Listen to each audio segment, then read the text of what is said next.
Pero po, nasa Daniel. Dahil nag-aaral din ako yung bagong balita Biblia kasi ang nababasa ko. Doon Ano po ron sa Daniel? Sabihin nyo lang po, hanapin marami ang tatakbot, parot, parito. At 12:4 po ng Daniel yun. Basahin po natin. Ngunit ikaw, O Daniel, isara mo ang mga salita at tatakan mo ang aklat hanggang sa panahon ng kawakasan. Marami ang tatakbo ng paroot parito at ang kaalaman ay lalago. Yan po.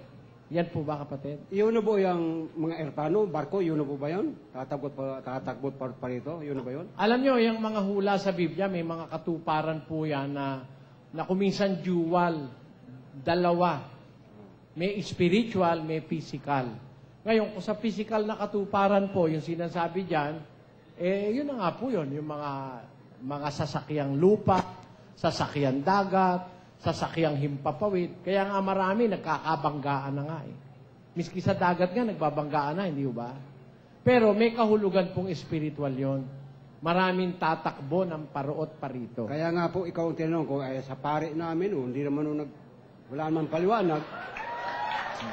Ito po yun. Bibigyan ko kayo ng pakahulugan biblikal ng kahulugan ng maraming tatakbo ng paroot parito. Alam nyo, kapatid, ang kahulugan ng pagpaparoot parito, kung ating pag-uusapan sa ating pangsarili, kaya kayo nagpaparoot parito dahil wala kayong contentment, di ba? Hindi kayo mapalagay. Punta rito, punta ron. You do not want to settle down kasi hindi kayo makontento. Alam nyo, nasa Biblia po ganito. Sa Ukso ng Amos, versikulo 11, Narito, ang mga araw ay dumarating, sabi ng Panginoong Diyos, na ako'y magpapasapit ng kagutom sa lupain, hindi kagutom sa tinapay o kauhawan man dahil sa tubig, kundi sa pagkarinig ng mga salita ng Panginoon. At sila'y magsisilaboy sa dagat, at mula sa hilagaan hanggang sa silanganan, sila'y magsisitakbo ng paroot parito upang hanapin ang salita ng Panginoon at hindi masusumpungan. Isa pong katuparan niyang pagpaparoot parito ng tao, naghahanap sila ng salita ng Panginoon, hindi naman nila masumpungan. There is a feeling of restlessness. Merong mga tao na hindi makontento, paroot parito.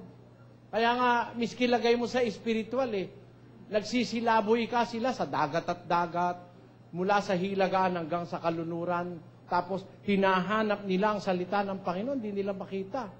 May mga tao pong ganun Dito lang sa ating bansa nagpaparot parito galing sa Katoliko, umalis, pumunta sa born again.